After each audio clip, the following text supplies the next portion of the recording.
Bonjour encore, chers amoureux de Dieu. Bienvenue à notre émission, La Révolution des amoureux de Dieu, la RAD. Je suis le pasteur Samuel. Cette émission est vraiment conçue pour nous aider à intensifier, augmenter notre amour pour Dieu, vraiment aller plus loin dans notre intimité avec Dieu. Et nous sommes en train de parler dans cette saison, cette deuxième saison, nous sommes en train de parler de la position de l'Église en tant qu'épouse de Christ. Et nous avons compris que maintenant nous sommes dans une saison où nous devons vraiment comprendre cette position. Elle est importante parce que Jésus-Christ revient pour l'Église, l'épouse, pour son épouse. L'époux revient pour l'épouse. Nous avons aussi compris, selon Matthieu chapitre 25, nous avons vu comment un peu la scène autour du retour de Jésus. Il nous explique dans Matthieu chapitre 25 qu'il vient comme époux. Et le verset 6, il dit, voici l'époux, allez à sa rencontre. Donc ici, Jésus vient en tant qu'époux et donc il vient pour l'épouse. Et ça, c'est la période qui vient avant la tribulation. Donc, c'est l'enlèvement, nous rencontrons Jésus l'époux. Maintenant, nous voulons comprendre dans le verset 10, nous avons déjà compris qu'il y avait les vierges folles, il y a aussi les 5 sages. Les folles étaient chrétiens. C'est parce qu'on parle de toutes étaient des vierges, donc des chrétiens, mais il y en a qui avaient juste l'apparence de la vie chrétienne, il y en a qui étaient profondément et sincèrement chrétiens. Bien aimé, c'est tellement important ce que je dis ici, c'est tellement important à comprendre que tu ne peux pas seulement jouer aux chrétiens, tu ne peux pas seulement jouer, c'est-à-dire que faire le chrétien, l'apparence, et puis en attendant, tu as tes petites choses que tu fais à côté, mais en attendant, tu viens à l'église. Ça ne marche pas. Dieu veut une relation réelle, il veut une relation sincère. Et les folles avaient le bol, juste l'apparence. Ils avaient l'apparence, mais n'avaient pas l'huile, ce qui alimente l'amour pour Dieu par le Saint-Esprit.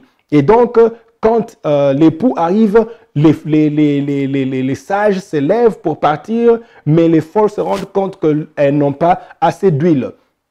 Elle demande aux folles, elle demande aux sages, est-ce qu'on peut avoir un peu de votre huile? Et j'ai expliqué que tu ne peux pas partager ton intimité avec Dieu et le donner à quelqu'un d'autre, ça ne marche pas. Et au verset 10 maintenant, Aïb dit, celles qui étaient prêtes entrèrent avec lui dans la salle des noces. Ah, elles entrèrent avec lui dans la salle des noces.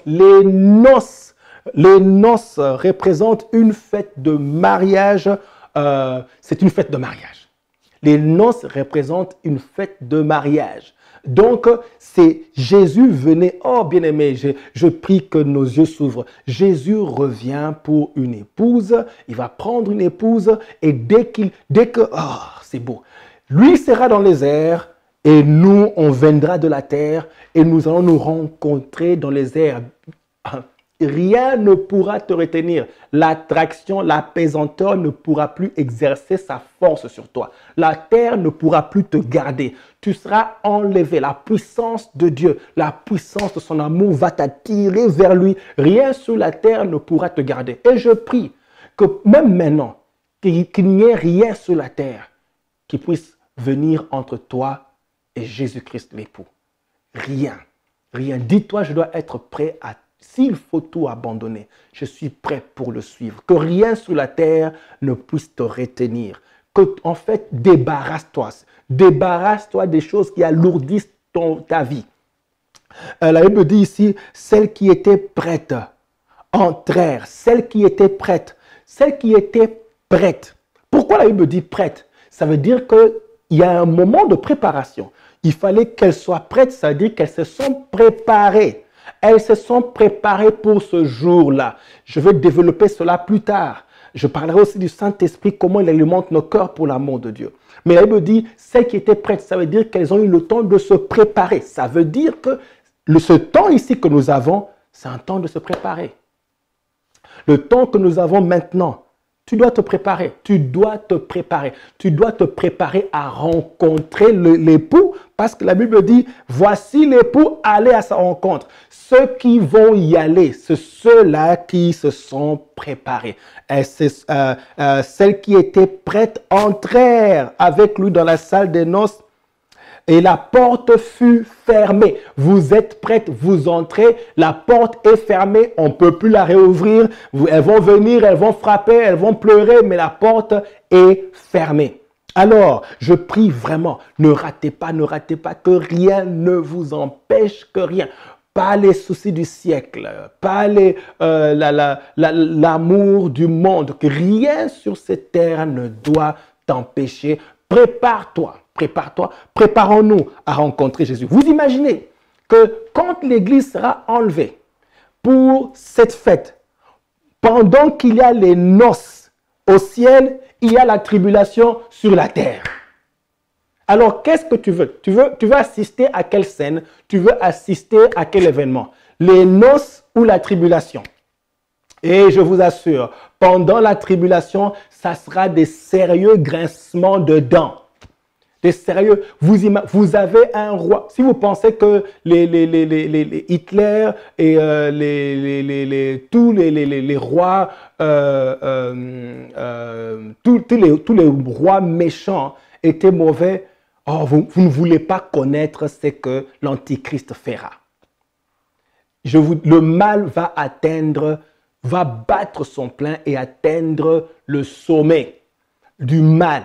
Et pendant qu'il y aura la tribulation ou bien tribulare, la torture, la pression sévère sur la terre, il y aura la fête au ciel. Ah, ça, c'est glorieux. Dieu va nous enlever. Dieu ne veut pas que ces amoureux traversent ce temps-là, ce temps difficile. Pendant qu'il y a tribulation sur la terre, il y aura fête dans le ciel. Alors, bien-aimés, vous ne pouvez pas rater, j'insiste, je prie. Si c'est tout ce que vous allez retenir de cette émission, eh bien, retenez qu'il y aura un moment où Jésus viendra récupérer ceux qui sont à lui. Son amour va t'attirer dans le ciel et ceux qui vont rester vont traverser cette année terrible que la terre n'a jamais connue. La méchanceté n'aura plus de limites. Pour le moment, il y a des limites, elle est ralentie. Mais la méchanceté n'aura plus de limites. D'ailleurs, il n'y a rien de nouveau. Voyez à quelle allure le mal est en train de se répandre. Qu'est-ce qui va retenir? Regardez à quelle allure le mal est en train de se répandre. Les choses qui étaient honteuses de dire sont devenues normales.